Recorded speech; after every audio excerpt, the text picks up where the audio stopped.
AP అసెంబ్లీలో నాదెండ్ల మనోహర్ గారు ఒక బిల్ ప్రవేశపెట్టడం జరిగింది. యాక్చువల్‌గా డిప్యూటీ సీఎం పవన్ కళ్యాణ్ గారి బదులుగా ఆయన ఈ బిల్ ప్రవేశపెట్టారు. ఇది కేంద్ర ప్రభుత్వం 2024లో తీసుకొచ్చినటువంటి అమెండ్మెంట్‌ని ఇక్కడ 2026లో ఇంప్లిమెంట్ చేయటానికి గాను ఈ బిల్లు ప్రవేశపెట్టడం జరిగింది. సో, మరి ఈ బిల్లు గురించి మనతో విశ్లేషించడానికి ప్రముఖ హైకోర్టు న్యాయవాది రజనీ గారు మనతో ఉన్నారు. ఆమెతో మాట్లాడదాం. నమస్తే రజనీ గారు. నమస్తే అండి. మేడం, నిన్న అసెంబ్లీలో బిల్లు ప్రవేశపెట్టడం జరిగింది. జల కాలుష్య నియంత్రణ, ఈజ్ ఆఫ్ డూయింగ్, వీటికి సంబంధించినటువంటి బిల్లులు అయితే ప్రవేశపెట్టారు. మరి వీటి మీద మీ అభిప్రాయం ఏంటి? వీటి వల్ల రాష్ట్రానికి కలగబోయే ప్రయోజనాలు ఏంటి, నష్టాలేంటి? సార్, ముఖ్యంగా ఏదైతే జనసేన సిద్ధాంతాల్లో ప్రకృతిని కాపాడడం అనేది మొట్టమొదటి సిద్ధాంతం. ఆ సిద్ధాంతంతోనే ఆయన ఏదైతే జనసేనకి సంబంధించి అమరావతి విషయంలో ఆయన వ్యతిరేకించి బయటకు వచ్చింది. ప్రకృతిని విఘాతపరుస్తున్నారు గౌరవ నారా చంద్రబాబు నాయుడు గారు అంటూ మీకు తెలుసు 2019లో బయటికి రావడానికి గల బలమైన కారణం అమరావతి ఇష్యూ.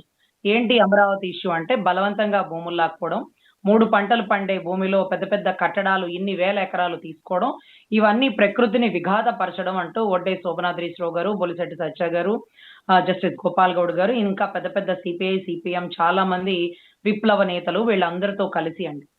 సో అది మొట్టమొదటి సిద్ధాంతం ఏమో నాకు తెలియదు కానీ చాలా ప్రత్యేకమైన సిద్ధాంతం. ఇప్పుడు ఏదైతే ఈ కేంద్రంలో పాస్ చేసినటువంటి బిల్ ఏదైతే అమెండ్మెంట్ అండి, సవరణలు ఎవరికి అవసరమైనట్టు వారు, ఎవరికి అనుకూలంగా వారు సవరణలు చేసుకుంటే అప్పుడు చట్టం చేసిన వాళ్ళు, అంటే బ్రిటిష్ కాలంలో చేసిన చట్టాలు, తర్వాత 1950 రాజ్యాంగం రాసుకున్నప్పుడు మనం చేసుకున్నటువంటి చట్టాలు, అంబేద్కర్ గారి సమక్షంలో జరిగినటువంటి అద్భుతమైన చట్టాలని పరిస్థితులను బట్టి, ఎవరి అవసరాలను బట్టి, ఎవరి వ్యాపారాలను బట్టి వాళ్ళు సవరణలు చేసేసుకుంటే ఎలా అండి? మొన్నటి రోజు కేంద్రంలో 2024 ఒక బిల్ పాస్ అయింది. అదేంటంటే వాటర్ కన్జర్వేషన్ అన్నమాట. కొన్ని చోట్ల కొన్ని కంపెనీలు, కొన్ని ఫ్యాక్టరీలు, కొన్ని పెద్ద సంస్థలు పెట్టడం వల్ల ఆ సంస్థలే నీరు మొత్తం కన్జ్యూమేట్ చేసేస్తే అక్కడ ఉండే సాధారణ ప్రజలకి, పక్షులకి, పశువులకి నీరు అందక ఇబ్బంది పడతారు. కాబట్టి మీరు వ్యాపార నిమిత్తం పెట్టుకునేటటువంటి సంస్థలు ఇక్కడ పెట్టుకోకూడదు. ఇది వాటర్ కంట్రోల్ కి సంబంధించినటువంటి ఒక అద్భుతమైనటువంటి చట్టం అంటూ కొన్ని చట్టాలు ఉన్నాయండి. ఈ చట్టాల్లో సవరణలు తీసుకొచ్చేసినారు. ఎలా సవరణలు తెచ్చేసినారు అంటే, మొన్న ఈ మధ్య బొలిశెట్టి సత్య గారు ఒక కేసు ఫైల్ చేసినారండి, 137/2026. అదేంటంటే వైజాగ్ లో సంబంధించినటువంటి భూములని గూగుల్ డేటా సెంటర్లకు ఇచ్చేస్తున్నారు. అక్కడ గూగుల్ డేటా సెంటర్లు కట్టే దగ్గర కొంత పర్యావరణం డ్యామేజ్ అయిపోతుంది.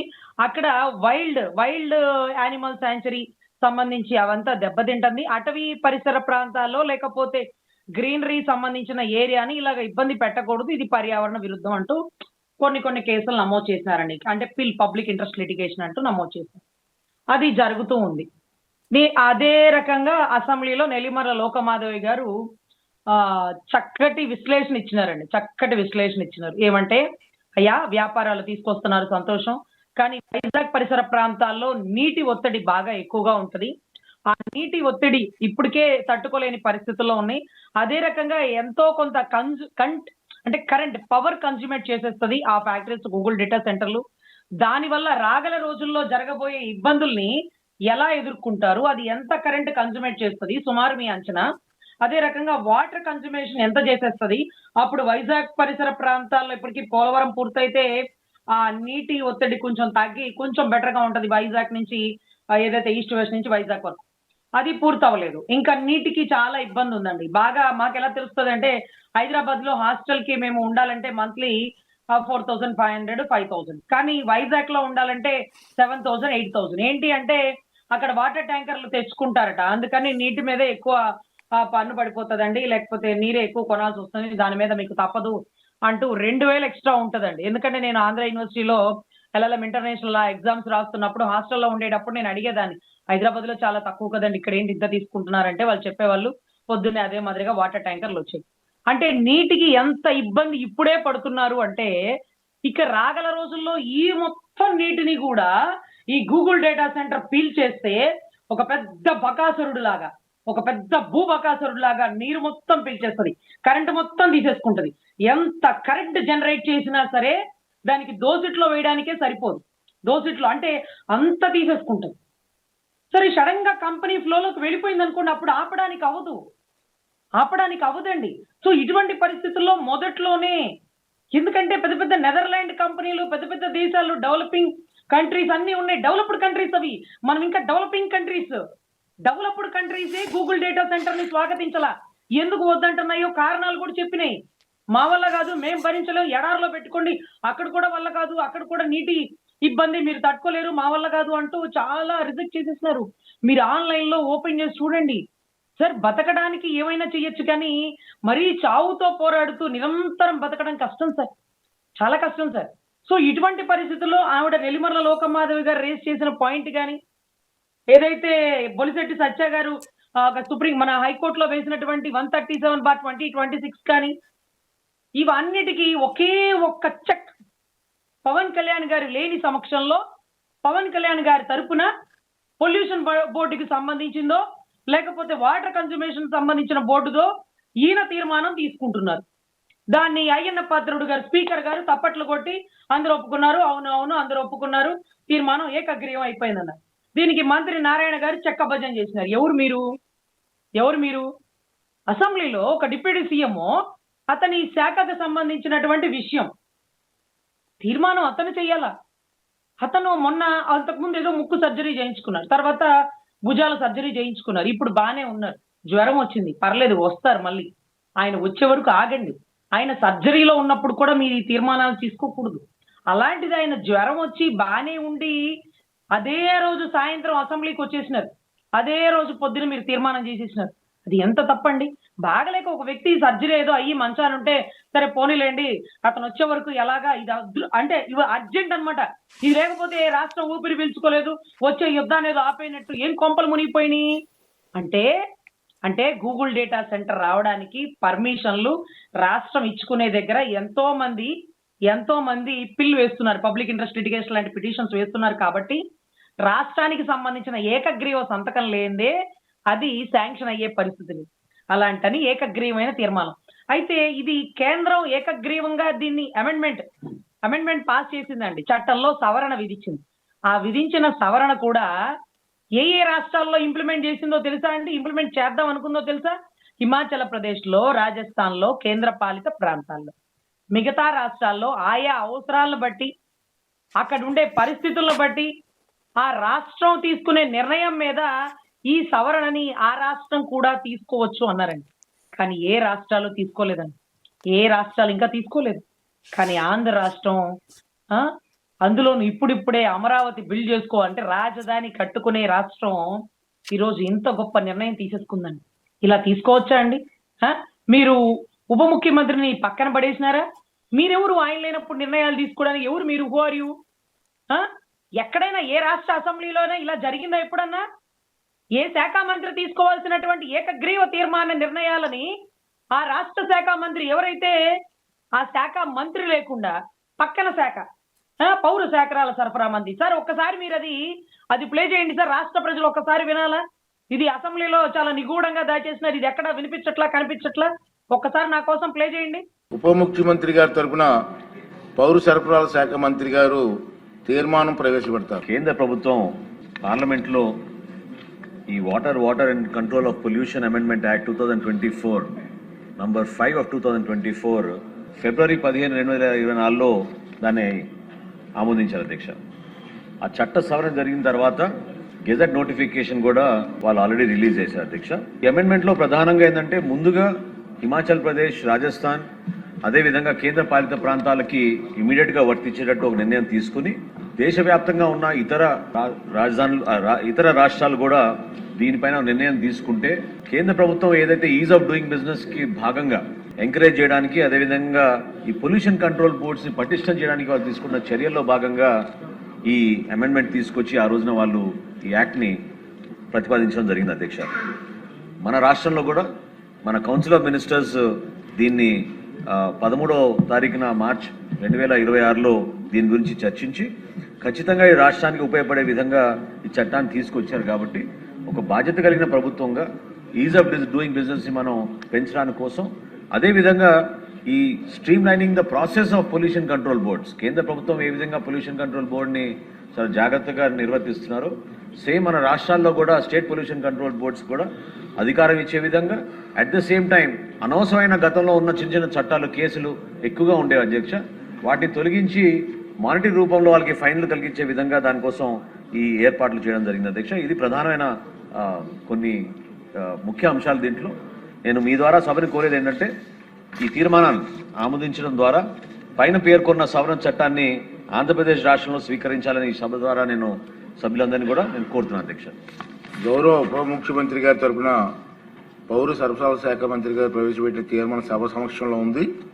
అనుకూలంగా ఉన్నవారు అవునానండి, వ్యతిరేకంగా ఉన్నవారు కాదనండి. అవునన్నారు, అందరూ అవునన్నారు. తీర్మానం ఏకగ్రీవంగా ఆమోదించబడింది. Honorable Chairman Sir, on behalf of Deputy CM, I request the Legislative Council resolves unanimously to adopt the Water Prevention and Control of Pollution Amendment Act 2024 of Government of India for implementation in the state of Andhra Pradesh. Government resolution moved by the Minister of MNUD on behalf of the Deputy Chief Minister Panchayat Raj is before the House. Those who are for the resolution, please aye. Those who are against, please say no. The resolution adopted. నాకు ఒక చిన్న doubt ఉంది ఇక్కడ. పవన్ కళ్యాణ్ గారు ఆ శాఖ మంత్రి, ఆయన లేనప్పుడు నిర్ణయం తీసుకున్నారా, నిర్ణయం తీసుకోవటం కోసమే ఆయన లేకుండా ఉన్నారా? ఇది అసలు ఆన్సర్ లేని ప్రశ్న అండి. ఒక పక్కన కొంతమంది అనుకుంటారు మా అన్నకి ఇష్టం లేకుండా వాళ్ళ నిర్ణయాలు తీసేసుకుంటున్నారని. ఆయన మీరు చెప్పిన రెండో ఆన్సర్లో ఆ నిర్ణయం తీసుకునేటప్పుడు నేనుంటే అది నా సమక్షంలో జరిగినట్టుంటది, నేను దానికి సమాధానం చెప్పుకోవాలి ఏమో అని ఆయన తప్పించుకున్నట్టని ఇంకొక వర్గం అనుకుంటదండి. కొంతమంది జనసేన అభిమానులు మా అన్నకి ఇష్టం లేదు ఇలాంటి నిర్ణయం తీసుకోవడం, పర్యావరణాన్ని కాపాడుతాడు మా అన్న ఉంటే ఖచ్చితంగా ఖండించేవాడు, వాడెవడు మా అన్న లేకుండా నిర్ణయాలు తీసుకోవడానికి అంటూ నాదెండ్ల మనోహర్ గారిని తిట్టుకుంటారండి. ఇక్కడ ఎవరిని తిట్టాలి? ఎవరి శాఖ వారు చూసుకోకుండా పక్క శాఖ వారు ఈ శాఖ జోక్యం ఏంటి? అయ్యన్న పాత్రుడు గారు ఓపెన్ గా ఇచ్చినటువంటి స్టేట్మెంట్ ఏంటి? ఉప ముఖ్యమంత్రి గారి తరపున లేకపోతే ఏదైతే ఆ పర్యావరణ శాఖ మంత్రి గారి తరపున నాదెండ్ల మనోహర్ గారు అంటే పౌర శాఖల మంత్రి గారు మాట్లాడతారు. ఏం పని మాట్లాడడానికి? ఎవరు నువ్వు? పక్క శాఖలో నీకెందుకు తలకాయ పెడతానో? అది ఎంత పెద్ద నిర్ణయమో తెలుసా? ఎంత పెద్ద తీర్మానమో తెలుసా? వైజాగ్ పరిసర ప్రాంతాల్లో చూడాలని వెతుక్కుంటూ అది ఒక పర్యావరణ ప్రాంతం అని వెళ్ళేటటువంటి పర్యావరణ ప్రేమికులకి, పర్యాటకులకి కొన్ని సంవత్సరాల తర్వాత అటుగా పోతే కొన్ని వ్యాధులు ప్రబలిపోతాయి, అటుగా పోతే నీరు దొరకదు, అటుగా పోతే కరెంటు ఒత్తిడి పెరిగిపోతుంది, అటుగా పోకండి అంటూ ఒక 10-20 సంవత్సరాల తర్వాత ఆ జిల్లా మొత్తం అలా అయిపోయే పరిస్థితులండి. ఇలా ఎందుకంటున్నానంటే ఆ గూగుల్ డేటా సెంటర్ ప్రభావం అలాగే ఉంటుందని. దేశ విదేశాలండి బాగా డెవలప్డ్ కంట్రీస్ ఆధారాలతో పొందుపరిచిని మేము మా దేశానికి రానివ్వం ఈ గూగుల్ డేటా సెంటర్ని అంటే ఈ దేశానికి తీసుకొస్తున్నారండి. సో దీనికి లోకమాధవ్ గారు అడిగిన ప్రశ్న కానీ, బొలిశెట్టి సత్య గారు అడిగింది కానీ, రాష్ట్రంలో ఎంతో మంది సిపిఎం వాళ్ళు సంధిస్తున్నటువంటి ప్రశ్నలు కానీ, what ever it may be, నేనైతే ఒకటే కోరుకుంటున్నానండి. ఇలాంటివి జరిగినప్పుడు మీరు అనుకుంటున్నారేమో కేంద్రంలో అమెండ్మెంట్ వచ్చేసిందని, రాష్ట్రంలో తీర్మానం మేము చేసేసినామని, ఏకగ్రీవంగా ఒప్పేసుకున్నారని మీరు అనుకుంటున్నారేమో. ఇది ఏకంగా సుప్రీంకోర్టులో కేసు నమోదైనప్పుడు, గతంలో ఒకసారి ఇలాగేనండి నమోదైనప్పుడు ఒక కేసు ఒక రాష్ట్రంలో ఇలాగే అటవీ ప్రాంతాల్లో మైనింగ్ బాగా తవ్వేస్తున్నారండి. అక్కడ ఉన్నటువంటి కొంతమంది పర్యావరణ ప్రేమికులు, ఈ గ్రీనరీని కాపాడే వాళ్ళు కేసులు నమోదు చేస్తే అప్పటికే ఆ ప్రాజెక్ట్ స్టార్ట్ అయిపోయిందండి. వీళ్ళలాగే కక్కుర్తిగా అప్పటికే ఆ ప్రాజెక్ట్ స్టార్ట్ అయిపోయిందండి. అయితే అప్పట్లో ఫైనాన్స్ మినిస్టర్ చిదంబరం గారు అడ్వకేట్ అండి. ఆయన చెప్పినారు, ఏమండి 4,500 కోట్లు ఆల్రెడీ ఖర్చు పెట్టేసినారు, దయచేసి దీన్ని ఇప్పుడు ఆపడం కరెక్ట్ కాదు, మీరు దయచేసి ఒప్పుకోండి అని సుప్రీంకోర్టు వారిని ఫైనాన్స్ మినిస్టర్ చిదంబరం గారు అర్థిస్తుండగా సుప్రీంకోర్టు ఏమనిందంటే, అయ్యా తమరు చట్టాన్ని మార్చండి అప్పుడు ఒప్పుకుంటాం, చట్టాలకి లోబడి పనిచేస్తుంది సుప్రీంకోర్టు, మీరు దయచేసి మేరకండి, మీరు వ్యాపారస్తులు రాజకీయ నాయకులు అంతే, మీరు చట్టాన్ని మీరే హక్కు లేదు అంటూ సుప్రీంకోర్టు మొట్టికాయలేసింది. అయితే ఏమనింది?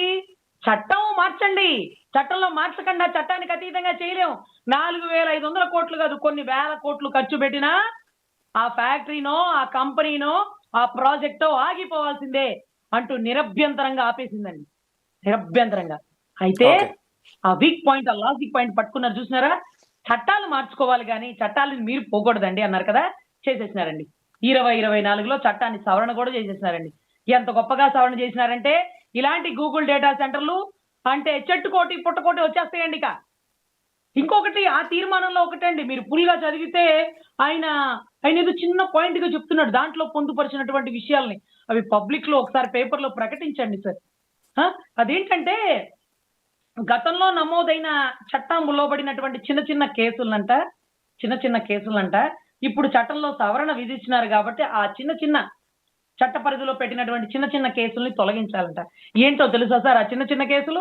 ఈ ఫ్యాక్టరీ ఇక్కడ పెట్టడం వల్ల ఇక్కడ పొల్యూషన్ డ్యామేజ్ అయిపోయి ఈ పరిసర ప్రాంతాల్లో కొంతమందికి లివర్‌లు డ్యామేజ్ అయిపోయి, కొంతమందికి కిడ్నీలు పోయింది, కొంతమందికి ఆ నీరు తాగి సరిగ్గా అవయవాలు పెరుగుదల లేదు.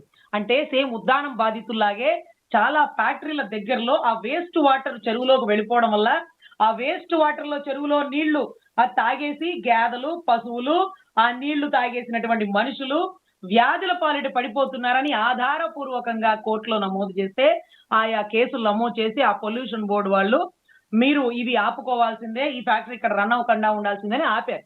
ఇప్పుడు గౌరవ నాదెండ్ల మనోహర్ గారు చేసినటువంటి పనికి మాలిన చెత్త తీర్మానం వల్ల వాళ్ళకంట చట్టంలో సవరణలు చేసినారు కాబట్టి ఆ కేసులు తొలగించేసి వాళ్ళకి ఫైన్ వేయాలంట. అంటే ఆంధ్ర రాష్ట్రంలో బతుకుతున్న బతుకులకి ప్రాణాలు పోతే వాళ్ళకి కాంపన్సేషన్ ఇస్తారే గాని వాళ్ళ ప్రాణాల విలువని మీరు డబ్బులతో లెక్కగడుతున్నట్టండి. రోగాలు వస్తున్నాయి ఆ కంపెనీ ఆపేయండి అంటే కంపెనీ ఆపకూడదంట. కూస్తో ఫైన్ వేయాలటండి. అది చెప్తున్నారండి.